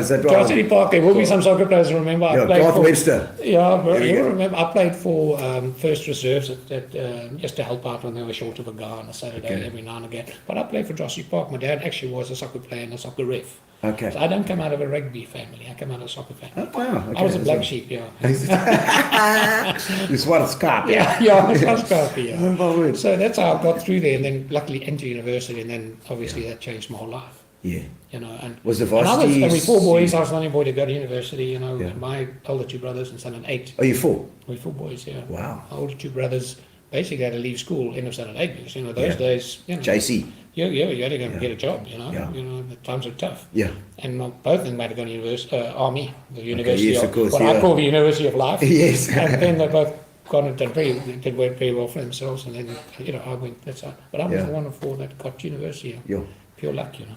And any stories about the rugby? Because I love yeah, rugby yeah. stories. So, Okay, so- you know what? Let's talk about different cultures, and I can try and tell Yeah, a story. yeah, So, you know, in Afrikaans schools, which I found out later, used to always pray before the game. Okay, gebed. Yeah. You know, so it was maar daar's oortjies toe, then, and you went, ek was it too, so I prayed before the game. Oortjies toe? For us, we always prayed English after the game. Okay, So I always found that strange, because you would have to say, thank you Lord, we're having a game now in Afrikaans, laat ons nou wen, en laat ons nou nie seer kry nie, en dankie. Ja, laat alle oor hulle voete val. Laat alle oor hulle voete val. So I found what Workers was different for me, but it was great in because I got used to it, but I didn't know. So of course, the greatest English Springbok rugby player was a guy called Bob Skinstad. And all the girls out there will remember Bob Skinstad. They'll flash up there because he was the pretty boy of Springbok rugby. Of course. But he goes to Hilton. So he rises Stellenbosch, and Darby Snyman is the coach, and he says, come on, come saam, you know, and then he's saying, where are we going? You know? I'm wondering, where are you taking us? So he gets all in the middle like that, and he looks at Bobby, says, Bobby, you're the captain today. You must say your prayers. You must say your prayers. You know, so Bobby's eyes like, what do I say? So he closes his eyes and he says, what we're about to receive may be truly thankful. What we're going to receive may be truly thankful. That's so grace. Of course, what happened? All the players fell over backwards. And he became a legend. And the Afrikaners loved him. Every time he was a priest, Bobby, you're going to do it again. So it was one of the stories which I really enjoyed. And again, all true rugby stories, but I suppose my favourite person in rugby, and I mean I have millions, but the one that influenced our social life and the way we saw rugby, because we were quite social, you know. Remember, rugby wasn't professional. Rugby wasn't professional. So amateurs. We were amateurs. We were a bunch of amateurs. So what does that mean? Okay, I'll come back to the story, but what does that mean? It means you wake up in the morning, you come work. Most of my teammates worked. All day long. To get their money. Money. So that they could come to practice, put petrol in to come to practice, and then practice until I was at 9 o'clock at night, then go home, and then start their process over the next day. So come on, that's not easy. Tough. And included only Faber, by the way. They would work in the day. Play rugby at night. Can you imagine if you just did rugby? I can't imagine. So I take it to a guy called Domkrach, Frans Erasmus. Now those out there who don't know who Frans Erasmus is, he was our number one prop for EP. He was the number one prop for Springboks. And his neck and his shoulders all in one. So he couldn't move his neck. So when we all had to drop our necks like this and warm up, he used to go like this. He was like this. So he wasn't really athletic. Let's be frank. But a block of a man. So he was square. He was as high. He was a tank. He was a tank of muscle. And he got his name Domkrach because he used to work in a garage, you know. And whenever the Domkrach is actually a jack. So whenever the jack didn't work, he used to hold up the car. And he used to stand there like this. And that's why I say why his neck became so thick, because he was standing like this, holding up the car, while the other slipped underneath and just quickly took the sump nut off. So he was like the sump nut off, and then down it went, you know, and the oil would come. So he was an absolute card. He was without question our character, our person. You know, so we'd sit there before a game. Now those days we'd gather at the beach hotel, one of the hotels on the front, and we'd playing the Bulls. You know, at 3:30. You know, Nosberta, Uli Schmidt, you name them. Wim Moorman, I mean, he used baby kids for breakfast, a monster. He was a big guy. They were monsters. So we would meet on Saturday morning at about 10 o'clock, and the whole idea was just have a light snack. And then, obviously, they would talk, and then we'd get in the bus, and then we'd go up at about 1 o'clock. So Frans Erasmus would sit there, and the waiter would come forward, and obviously they would have a steak and chips. Now me and Andrew Patterson, we're from University of Port Elizabeth. We taught there in the Human Movement Science Department. Oh, that carbs are very good for you. So we're eating pasta. So we're eating this little pasta stuff over here. And Frans Erasmus sits over there, and they come and they bring rump steaks. 10 o'clock on a Saturday morning. This is amateur days. So the waiter comes up, says to Frans, how would you like your steak, sir? He said, sny net die kop en die poepel af en bring die res. Kop en die poepel af en bring die res. So he would eat So this guy would put this big steak in his plate, you know, those big square plates, and then the chips would be on top. And he would eat that whole steak, all the chips. And then he would push his plate aside and start looking around, everybody like, hoping somebody doesn't finish their steak, you know. He would scope that out steak and eat that. So he'd eat like at least two full steaks, 500 grams, minimum, before every game. Okay, so then after that, he would immediately, you know, go off, and then we have this like little room area where we'd sit, and then, you know, the actual build up, you know, and we're going to play like that, and you just hear in the back. He's fast asleep. That 1 kilo is just sorting him out. He's fast asleep in the meeting. He's gone already. So then we wake him up, put him in the van. We get him into the field. We take him to the. So he walks into the changing room, puts on his socks, puts on his shorts, puts on his jersey, lies down, falls asleep. And now we're warming up around him, you know. And then we get up, and I once went to him and I said, look, I'm doing movement science sort of at university, and they sort of said, you know, you should stretch your calves and stuff. And he said, "Lester, only people with speeds got calves, you know." I don't have calves. No. Or a neck. Yeah, just a point. I don't have the warm-up. Just point. No warm-up. So he was my favourite player and my favourite character. And I will tell you one more story. Can I tell one? Yes, of time? course. I don't know. Please. We've got time for another. No, I don't know. We'll have to find out. We've got plenty. Have we got time? Okay, Yes, so, I'm going to tell one more story. There's no rules. There's one no more rules. Franz Erasmus story. And I'll talk a bit quick, so I'll try and slow it down a little bit. Forgive me. I get very excited when I talk about Franz Erasmus. So Franz Erasmus, and it was 1989, and the FNB 15 are out playing against South Africa. I don't know if you remember the FNB 15. The FNB 15 was an international side. It's like a Barbarians. Barbarian, basically, of French, England, Wales. Well, they made up this proper team. Yeah, world team. It was a world team. World 15. The captain was Pierre Beberzier from France. Pierre Beberzier. Yeah. And he was a proper scrum-half, for the record. Okay. Not a Nick scrum-half. Okay. Nick scrum-half. He was a proper scrum-half. He was a tough guy and a proper. I think he played 100 times for France already. So, anyway, we get to the game, and the build-up towards the game, you know, it's always difficult, you know, and you've got a situation, and it was a midweek game here at the Boet Erasmus Stadium, and they were doing that build-up towards the test. You know, like they used to build up towards the test. Yes. You know, nowadays you just come play, just go. Yeah, there was... They were real games. You come down to the city and meet the local folk. You know? And you go down to Cadillac Jackson and get donuts. You know? I remember that. Come to the city. Yeah, come to the city, we'll teach you a lesson. Yeah, right? So what would happen is, it's a big game. He's playing against a guy called Jean-Pierre Garouet. Okay. Frenchman.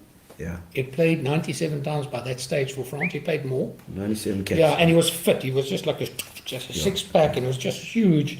Okay. And we had France here that was like standing like up against Jean-Pierre Garouet. And we all remember France here as like quite a fitness fanatic. You know, he'd like to do 400s and sprints and everything. Sit in the corner. He flew every Monday. Every Monday he was sick. You know why? Because we ran on Mondays. Oh, right. We all run. Francie's sitting there with like a blanket over him, not touching us. So Francie's up against Jean-Pierre Garouet, the fittest oak in the world. Is against the oak from Dispatch, who's the toughest oak in the world. So anyway, same story. We lie in the changing room. He's fast asleep. Wake him up in the queue. We run out, and you know, at 9, he's 1. I'm 9. So you go down the hill there, luckily for France, because as you run on the hill, luckily it's a bit of a downhill. Momentum. So he ran downhill, and just as he got onto that, like, as he stepped onto it, he stopped. He went, and he said, he says, yes, sir. And the ring boss, I said, French, you're right. He says, exclamations. So we run onto the field, kick off, scrum down. Jean-Pierre Garouet gets hold of France and just has a go at him. Scrumming him. And he's squealing at it. The French guy. The French guy's getting it. So it goes on, second scrum, fourth scrum. You know, somebody knocks the ball on, and can hear Frans from the back. As jy laat, Tom, jy kan nie so aanslaan nie. Ek moet die hele tyd bloody scrum. Jy donderry op, you know. So we run towards the scrum. And he works out, he has to fix this. He has to fix this. And he turns to a man of the cloth a man who's never reacted in anger or thrown a punch violently at another human being, Audrey Geldenhuis. Oh, Audrey, okay. Yes, he says to Audrey, who's known in France as the Golden Fist of Bordeaux. Oh, really? Audrey was He played for Bordeaux, so if he knocked you out. Okay. He was the Golden Fist of Bordeaux. Okay, So he right. turns to the Golden Fist of Bordeaux Yes. and suggests a solution to Okay. the impeding problem. So the solution, he says, as we go down, ek gaan oopmaak. Ja. Jy slaan die donder. En jy slaan die donder hard. Ja. Jy, Ja. and then we see what goes on. Okay. So, okay, everything's Okay, ready. mooi. Now Okay. they're ready, everyone's ready. Okay, Down in the scrum. Francie opens up. Audrey very, very reluctantly. Yes. Hits him out. Shot over here. And that Rickman jumps up the scrum. Yeah. He turns to local referee Francie Miller. He says, Monsieur Ref. Monsieur Ref, dit is nacht, de lubbe. Kan je Ja, kan je Ja, dat weet ik wel. Ja. Francie Miller said, listen, chummy, you must scrums now. Come. you must make some scrums. Come on, stop this nonsense. Ja. Yeah, that Frenchman was speaking big. He's come down, look. And at this stage, Audrey's now leaning his head out the other way, chatting to the boys over there. Yeah, So they go down again. And the Frenchman has another bit of a go. Yeah. Francie moves up, open like that, and that. Audrey hits him again. Yeah, it's another shot. That Frenchman jumps up. This stage, he's bleeding a little bit. He says, "Nah, you're crazy. It's crazy. It's murder. It's murder. What do you?" He said, "Francie can't take this anymore." He said, "Listen, if you don't scrums now, I'm going to make the penalty. If you don't scrums now, I'm going to make the penalty right here. Scrums." Scrums. The Frenchman's eyes are like saucers. They go down again. And as they're going down, that Frans turns to Audrey and says, "Donder hom weer, donder kan nie eens Engels praat." It's one of my favorite stories. Donder hom weer. Another one. The ref can't understand him anyway. In other words, donder hom weer. that's brilliant. Funny. You know, it's nice to hear these inside stories about what goes on in it. And especially back then, I mean, the rules now, you never get away with it now. Oh, no. We had so much fun. I mean, Audrey was the, I mean, remember we had two, and Epi, we had two big boys. I mean, we had Armand de Priya. Oh, yeah, of course. He's a man mountain. Couches. Yeah, lots of big. Did you see how big these couches are? Yes, I know they're big. Are they I really checked big?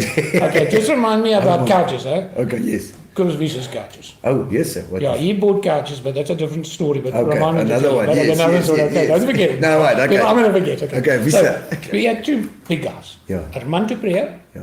lock, good-looking, 6'8" boxer by profession. Okay, yes, He was a sir. boxer. Was he by boxer? He was Yes, a sir. boxer, actually. Yeah. His partner was Audrey Geldenhuis. Guess what? A boxer as well. Yeah, okay. Boxers. So they actually were boxers who played Yes, rugby. sir. Yeah. Can you imagine that? So what do you think my biggest problem was? Trying to keep those two from hurting each other. I'll tell you the truth. So you had practice. And the ball comes in and the one that knocks the other one and then You blocks them, And I'm standing there pushing their body back and support. Hey, you're on the same side. Oh yeah, we forgot, sorry. Okay, sorry. So they were great. They were enforcers, and in the end we actually ended up, I don't know if you remember, those people out there. Yeah. I mean, I came back here in 1992, end of 1992, and we went in 92 to the 1993 season. Armand and Audrey is our two dogs. Okay. And we were knocked a few guys over, and we came this close to playing in the Currie Cup final. Yo. We came third in the Currie Cup that year, Yeah. and won a place, not a King's place in the Champions League, Yeah. earned a place Ah. in the Super 10 tournament. Wow. Earned a place. Gee whiz. That rugby team of 1993. Yeah. There were some legends in that team. It was a proper rugby side, and I was privileged to play in it. Yeah, Oh, brilliant. can you imagine? Yeah, We the used to- EP guys. Yeah, EP Red and guys. black. Yeah. We would. Hey. Hey. If we didn't get you in the field, we get you at Cadillac Jacks. Was that we the get joy? you. Was that the joy? That was a joy. Cadillac Okay. Jacks was the joy in the days. Now tell me about the other couch. Okay, yeah. What is So, it? So this is just a rugby story, and it doesn't reflect to Eastern Province. So one of my big friends had a rugby in Transvaal. I went and played there. I went and played 5 seasons there. I played 67 odd games for them, Currie Cup games for them. It was one of those change of your life experiences, that really set you up for life, Well, you've done university, you're not sure what you're going to do. I went to the army, I came out the army, still not sure what I was going to do.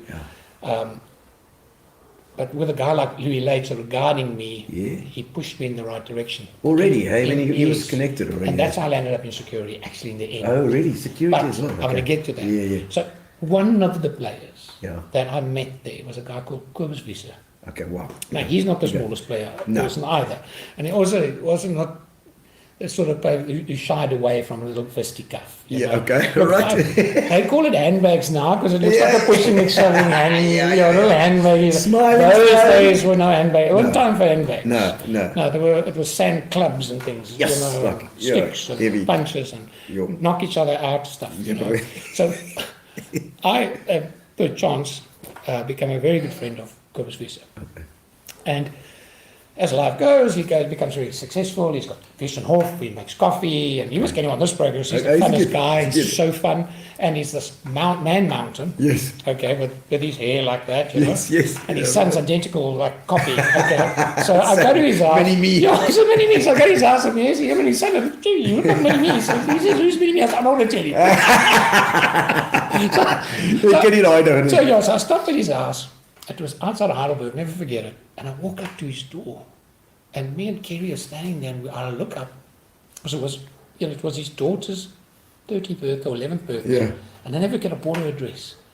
Okay. I thought, I bought her a beautiful dress, and I thought, nice. I wanted to have a beautiful dress for her birthday. So I organised the size, everything, the wife and everything, so I buy her this beautiful dress, and I arrive with the dress, Kerry's with me. We get to the door knocker is too high. Who the freak's going to get up there? And the key is too high. It's like going to a giant's castle. So me and Kerry are looking going, we can't knock on the door, so I'm heading on the door. The door's this thick, it's this wide, it's that high, it's like going in a castle. So anyway, he walks up, opens the door, and looks out, hey, God, nice day, hello, you come along, come inside the go, we walk into the house, me and Kerry, this is going to be great fun, Get to his lounge suite, it's this high.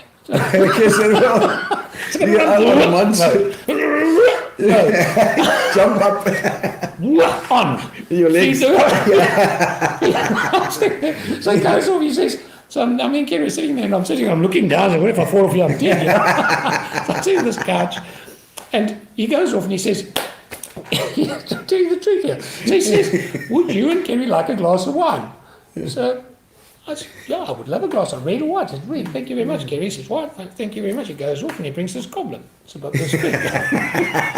So he gives me the goblet, and I'm holding the goblet like this, with 750 mils around. And I'm drinking it like my wife's going, stop, So his glass is a goblet.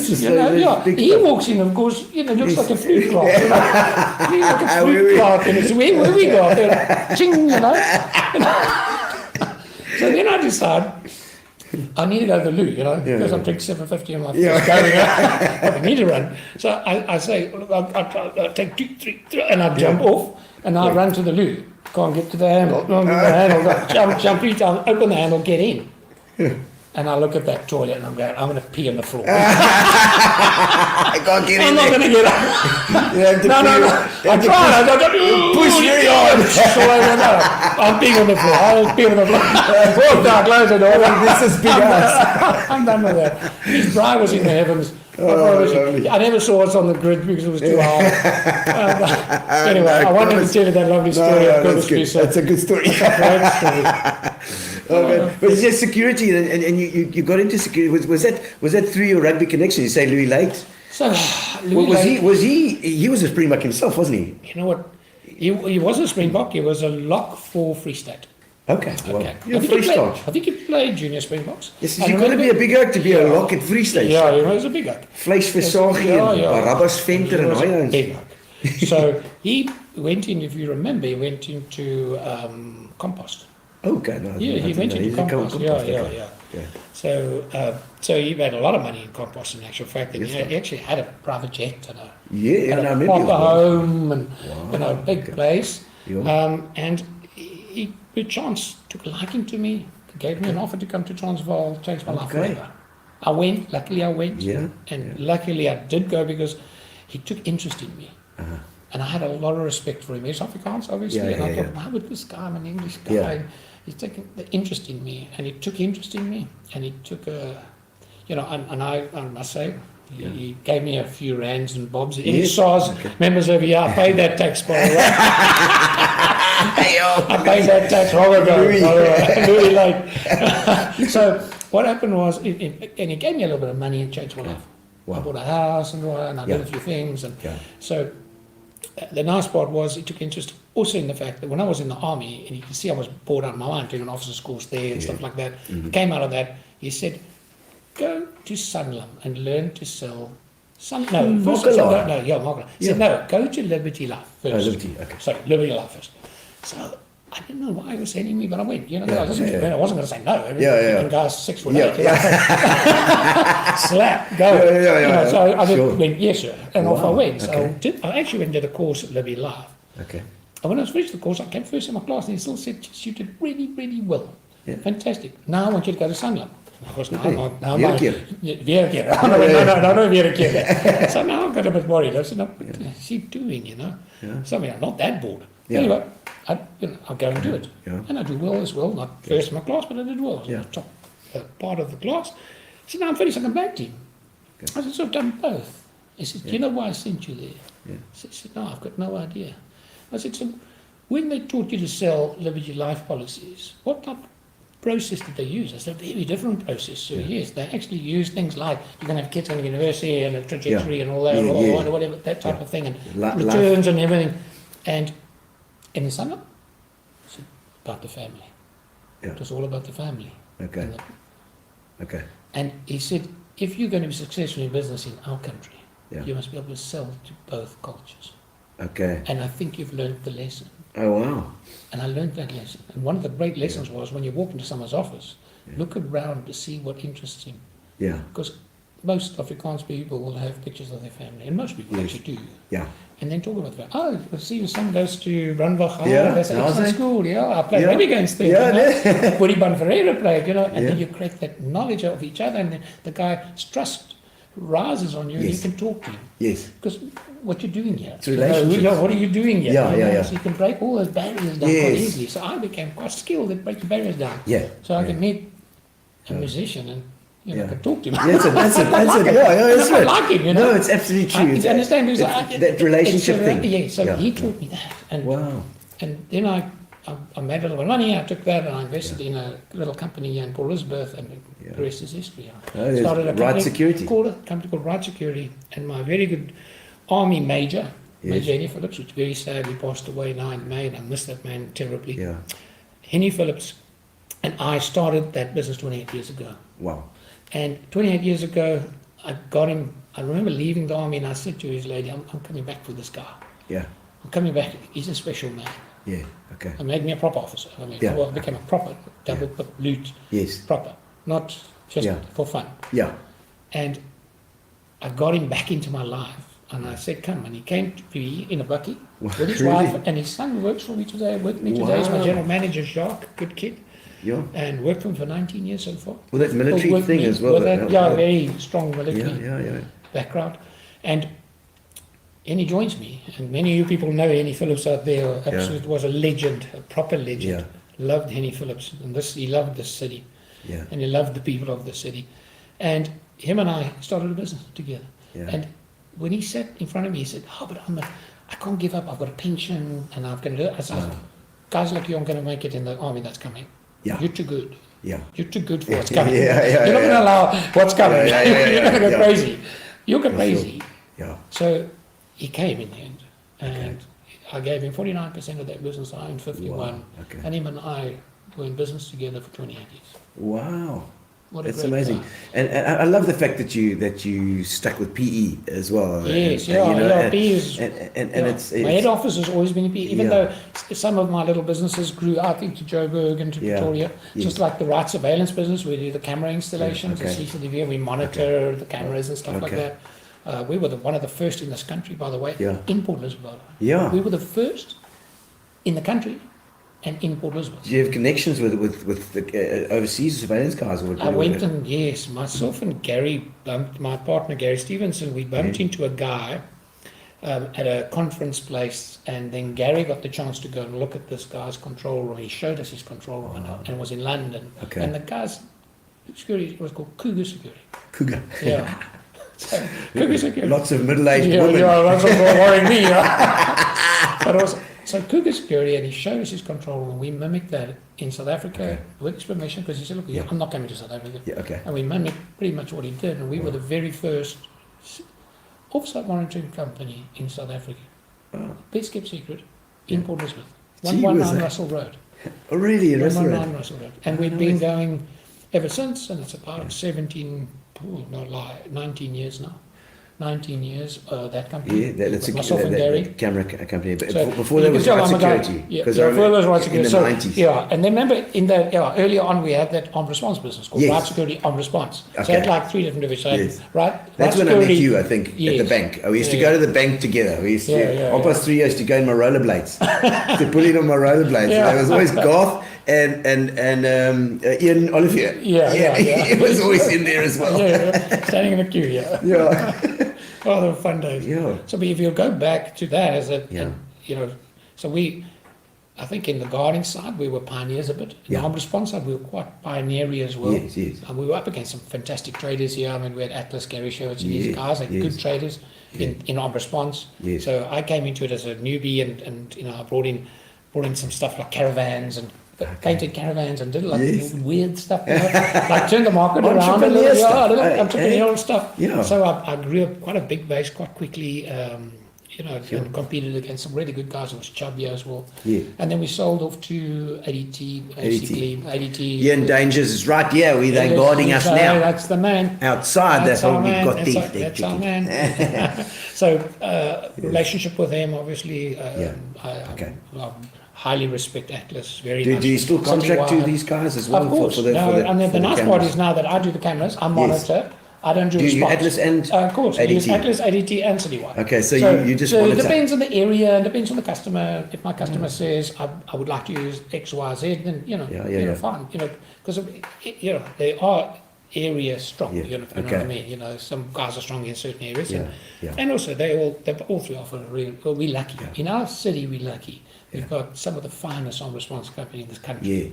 Yeah. Fine delivery of service. Yeah. So I didn't really want to do it. It wasn't because I did it, but after I was in it, it wasn't for me. Yeah. I was okay. more into the CCTV, and I was Okay. more into the gardening. Okay. And right now we're doing gardening for a couple of malls in town and a few Okay. factories, and All right. we're Corporates. growing corporates and Okay. growing that little business of ours. Yes, Obviously, in surveillance, we believe it or not, one of our customers is the Reserve Bank of South Africa. Really? Out of Port Elizabeth. Yeah. One of the best kept secrets. Excellent. Anybody want some cash? Give me a call. I've got all the maps to all of my cash. You want some more cash? We've got a whole bunch of comments. I don't want to Yes, leave sorry, the comments guys, I'm out. leaving you behind Let's have a look here. I see Barbara Manor. She knows everybody in town. So well done. Got a lovely gesture as well. Oh, that's for the buffs, eh? Of course. We'll course. get That that will to be the buffs. sorted. Fantastic, man.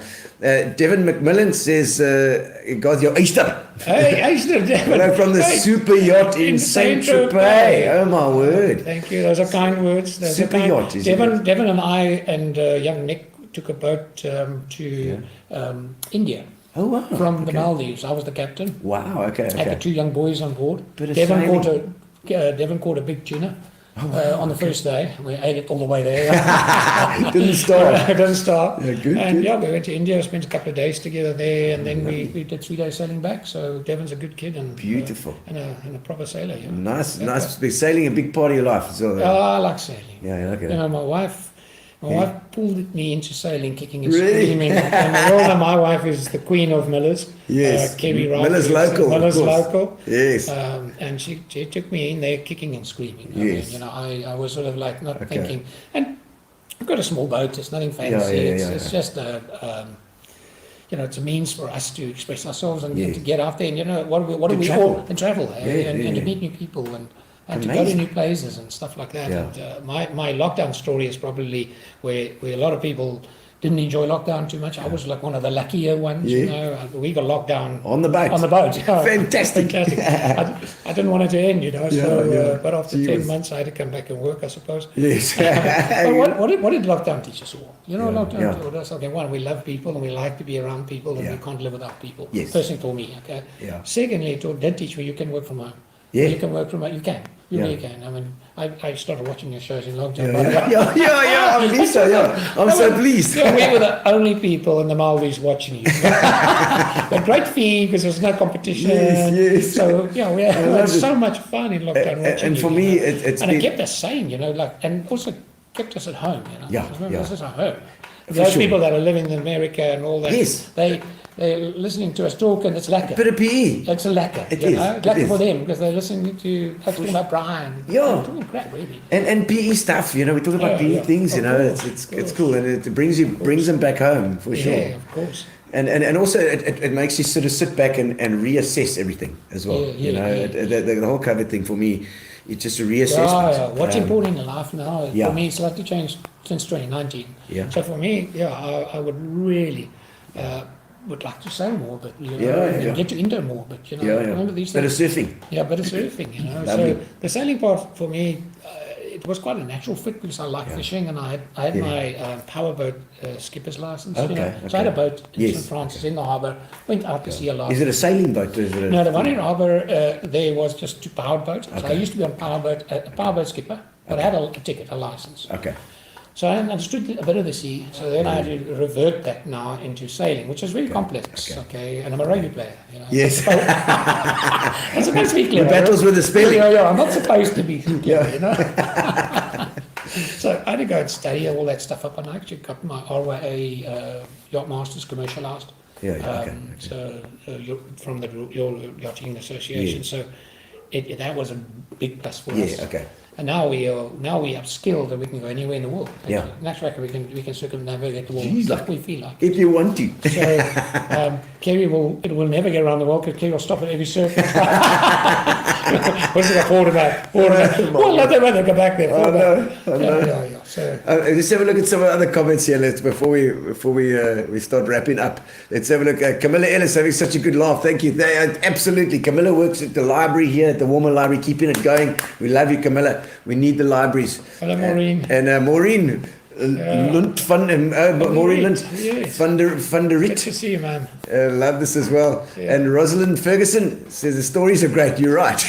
I didn't know he was such a good storyteller. Also, Margot Sardis, oh my God.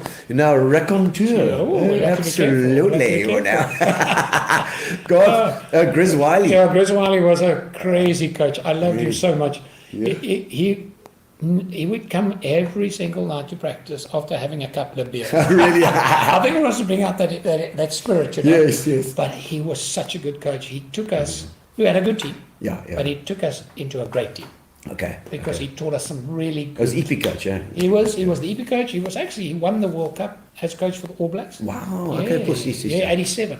So he was a world-class coach. Yeah. But he also was a world-class beer drinker. Was he Aussie or was he? He was in New Zealand. In New Zealand, okay. So he says us and fish. Yeah. There we go. Thelma Bardnell saying loving the stories as well. Thank you, Thelma. And Brian Serow. Good Brian, night guy, yes. Well, I like the elephant in the picture there. Careful, it's behind you. 28 years ago, rugby box at the Boot. Great times, my late hubby.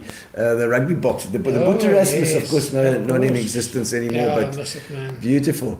Yes, he did, Brian. My dad did coach you. At Drozdie, yes, eh? Okay. My dad was a coach at Drozdie, and Brian Serow played for my dad's team. My oldest Butch Charles and Brian were mates, good mates. Okay, Sean Keegan. Sean, I do owe you a drink. Owe me the drink. And congratulations on your new product. I think it's incredible. Oh, wow, okay. Yes, good. She's always busy, eh? She's incredible. She's incredible. She's developing Sean. something that's going to change the world. Okay. Yeah, excellent. reusable tampons for kids at school. Yeah. Oh, yeah, yeah. Underprivileged kids. That's fantastic. What an incredible, She actually incredible thing she's doing out of Port Elizabeth. Eh? Yeah, What a talent. we must get a little Get drop her in in. here and listen about what she's up to. She's up We'll to get a something little drop really in. good. Sean, we'll get a little drop in from you. Let's find She's out doing what you something do. special. Yeah. Yeah. And so security, and then you were talking about a charity before we go. You were talking about a charity that you were busy with as well that you wanted to talk about too. Yeah, you know what? is it? It's one of the like my passions, you know. Surfing's obviously another Yeah, one. And, yes. And I loved all my surf travels, and I could tell you 1,000 stories about that. Yeah, but yes. a real deep passion about in 2005, myself and my business partner Gary decided to do the Ironman. Crazy idea, whatever got over us. I mean, man, people in the world. So I got 6,000 rand from a guy called Dave Honeyball. He's an accountant, very good accountant in town, a good friend of mine. Yeah. And Gary got 5 grand, and I think it was from the boardwalk. Okay. Now that I think about it. Yeah, Now this is 2005, forgive me, my memory's like slowly going. But we decided to do the Ironman, full Ironman, and we raised 11,000 rand. Yeah. And we go and give it to the EP Children's Home. Oh, lovely. And we felt so proud. Yeah. Yeah, lekker. Okay, cool. There's 11,000 rand EP Children's Home. And I walked out and I said, Gary, I'm going to give them 20 next year, but I'm not doing that again. Okay. I'm not that stupid. Okay, no more. I want to do that again. No so more. in 2006, I went back. And we raised 87,000. In 2007, we raised 150. And then it went up to 200, it went to 300, 400. And it raised and raised and raised and raised and raised. And in 2021, we raised 2 million and 2.1 million. During lockdown, we raised 2 million. Now, in For the EP first part, Children's we've got 20 different charities, 20 different charities, 14 in the Port Elizabeth area. We've got 3 down in Durban and 3 in East London. And how do you choose those charities? I mean, Over life, they've just, through time and connections and people. And Julia, who's our GM, because you've got to trust them as well. You've got to trust these We manage the money that we give. We manage very strongly. Okay. And then our trustees are, of course, Paul.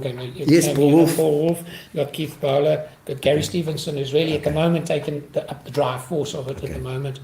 And myself, Michelle Enslin. Michelle Enslin, the crazy Michelle. She was in school with you, wasn't she? Yes, no, she was. She's an amazing lady. chick. She's got so much energy. Yeah. We got and Julie that also sits on the trust with us. So we've got a great bunch of guys and girls, and we've worked tirelessly since 2005 until now. Wow. What's it called? It's called Ironman for the Kids. Ironman for the Kids. Yeah, I remember. And we've done it a lifetime. It's a lifetime since 2005 until now. And this year we're aiming to there raise. We go. Derek says Ironman for Kids is an amazing initiative. Kudos to you and Gary. Buddy. But obviously there's a whole lot of people that were involved here, and I go back to the Specsavers days when they used to sponsor the Ironman, and that would be great big company, and really helped us to get Ironman lifted up at the beginning. They also supported us in a big way. And I always have great thanks to them, and obviously Susie's always been, Susie are just one of those. Isn't he, Susie, just a Port Elizabeth company? Absolutely. It's been for so many years. Epitome of who we all are. Yeah. It's just like a microcosm of what makes us a special city. That company. It's a motor city. It's a motor city, and they're a special motor Yeah, company. yeah.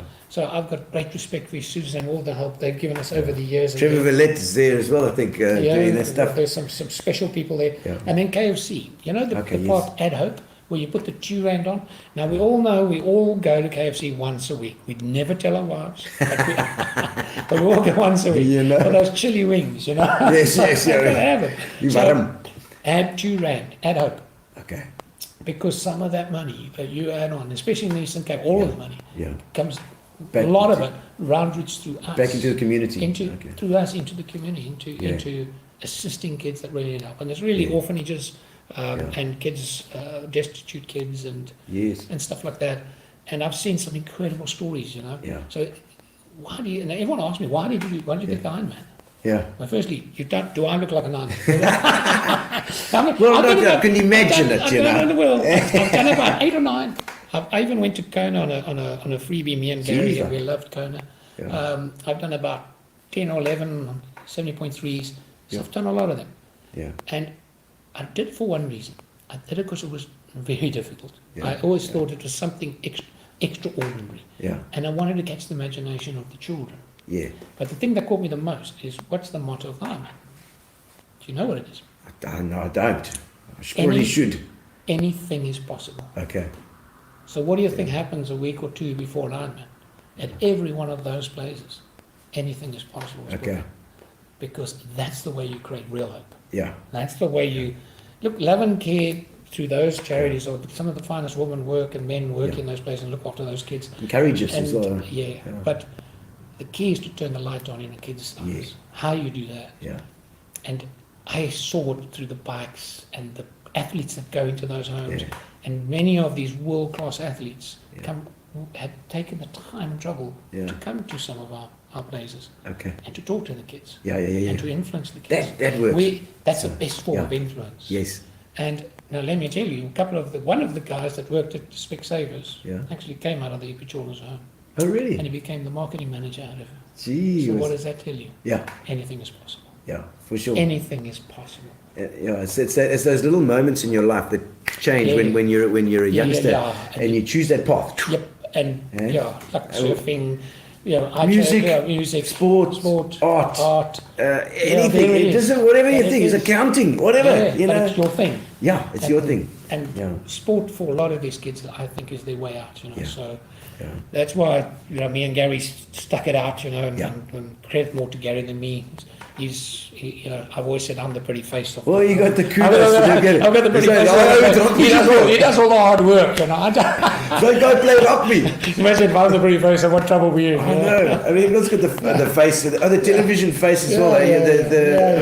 The super sport. You Yes, I spend did a lot so of much time. water. Have we got time? What time? Yeah, there's no rules at the time. There's no rules. Are we not supposed to drink? There's still people. Okay. Yeah, just some We got beers. time. Yeah, Gary, we've got some in the fridge. We're not allowed to have a beer. No, we can. So Gary's going to I'm get. going to put a complaint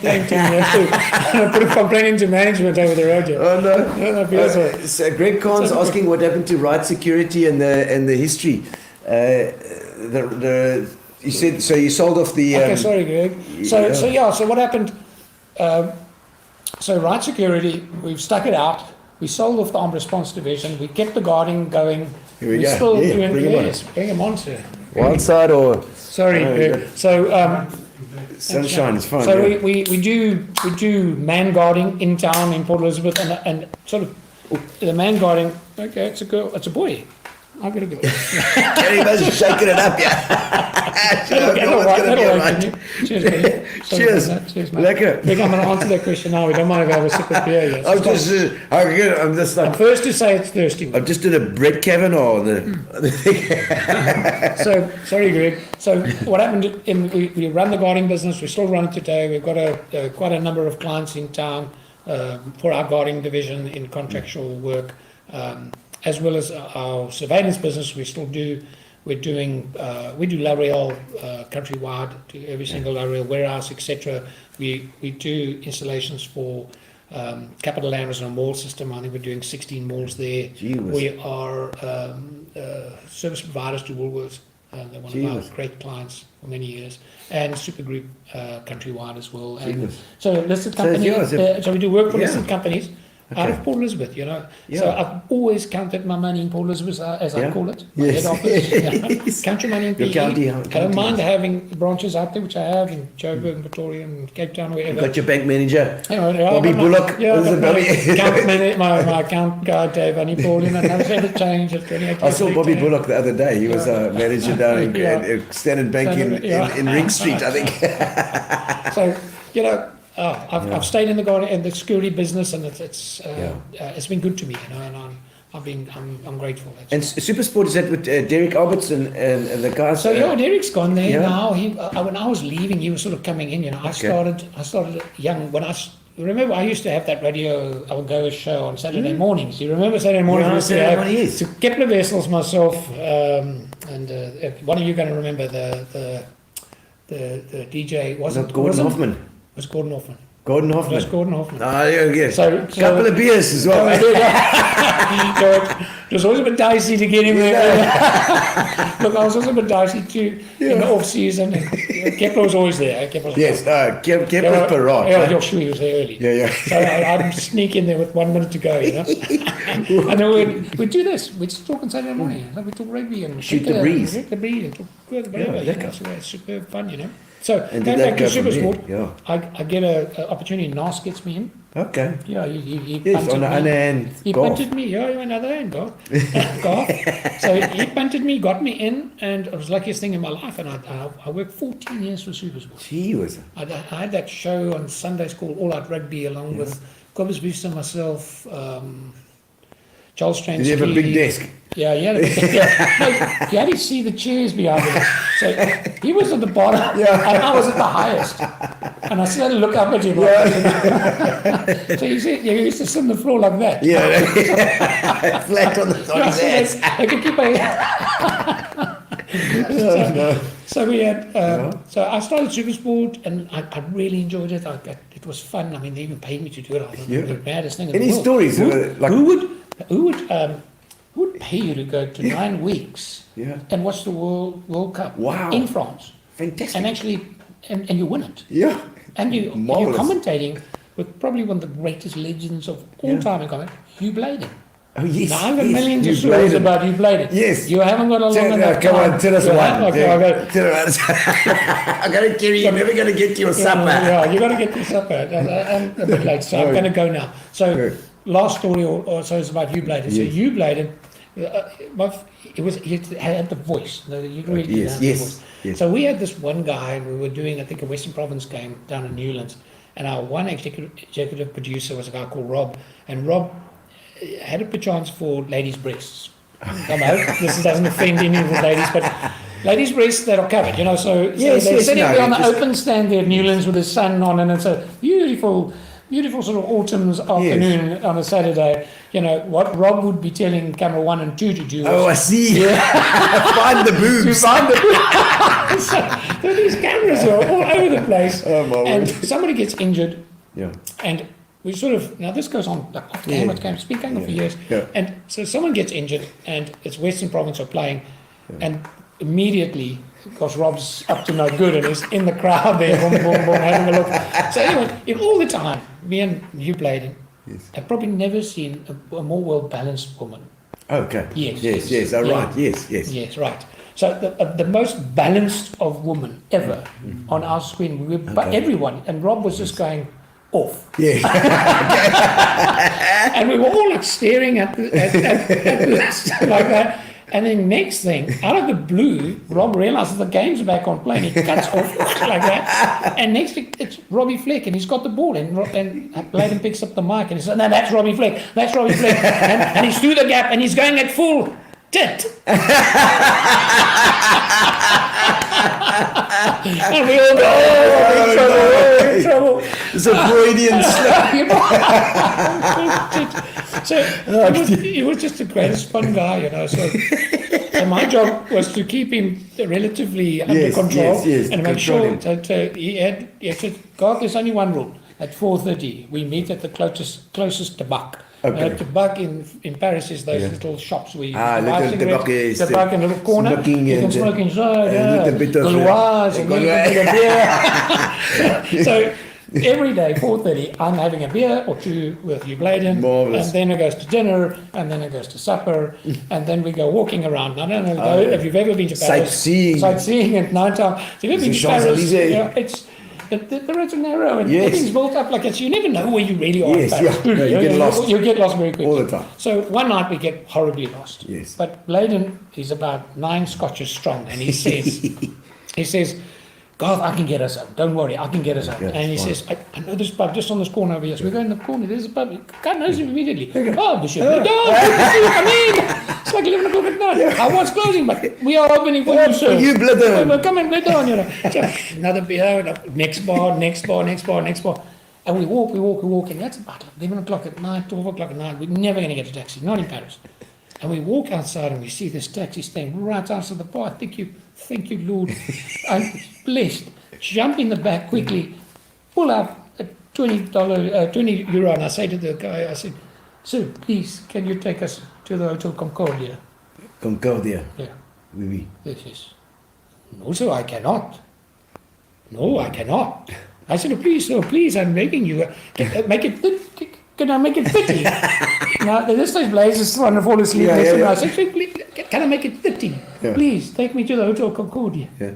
Bladen says, "I know it's close by here. Tell him 50. I take out a 50. Oh. He says, sir, I would take your 50 with pleasure, but why don't you just walk over the road? It's right there. And he says, it's close enough for you to carry your drunk friend. Embarrassed. Off we go.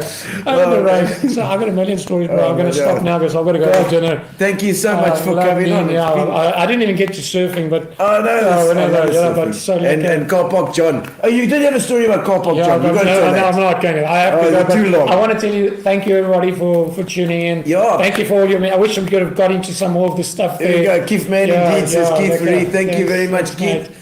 Still Keith God, miss your hugs. Alan Fryer, because he was on a little while ago. And Russell Pockett saying in the 80s you guys were on the 100 Rand game. Yeah, Gary Pockett was my fly. 100 Rand a game. Gee whiz. Okay, all right. Thanks, Garth. Garth there as well. Absolutely. And thank you for coming on. It's been fantastic. Thank you for your time. And I was so worried I was going to bore you. Not at all. It's been fantastic. I'm an old rugby player. Most of you probably forgotten me. But no way. It was really special being here. Thank you for having me. Absolute pleasure. We've got a competition as well. We're going to run quickly now. So for the winner, anybody who's online now can win the case of Fitch and Leeds. So let's hit it and see who's going to win it before we go. And it's we'll check because it's like pulling the one-armed bandit here. So remind you of the horse racing days. Yeah. Gambling man. Pat Fields! Well done, Pat. You've won the Fitch and Leeds for a bit of gin and tonic on your night off. Thank you, God. Fantastic. I love it. Thank you, Gino. Thank you very much. Thanks, guys. And we'll see you guys next Tuesday. It's next Tuesday, I think, the next one, Gary. Yep. Next Tuesday we have Gavin Harvey. Vince van der Bell. We've got Vince van der Bell on there. It's a legend. And Fires is going to be on. a bigger chair, bro. Yeah, we'll do it. And a low down, we're going to see. Fires is going to be running that one. Okay, it's going to be good fun next Tuesday. And we'll see you there. Thank you to Spar. Thank you to Amobia, our internet provider. Fitch and Leeds for the prize. Thank you so much. We'll see you on Tuesday. Relax, sit down. Coming out of PE town. One drink, find a shot. Never mind your liver, get to Gino's spot. Gino Spot. Get to Gino's spot. Gino Spot. Have a laugh, have a giggle, and exercise your middle. Have a Gino shot. Gino Shot. Get to Gino's spot. Gino Spot. Get to Gino's spot. Gino Spot. Have a laugh, have a giggle, and exercise your middle. Get to Gino's spot.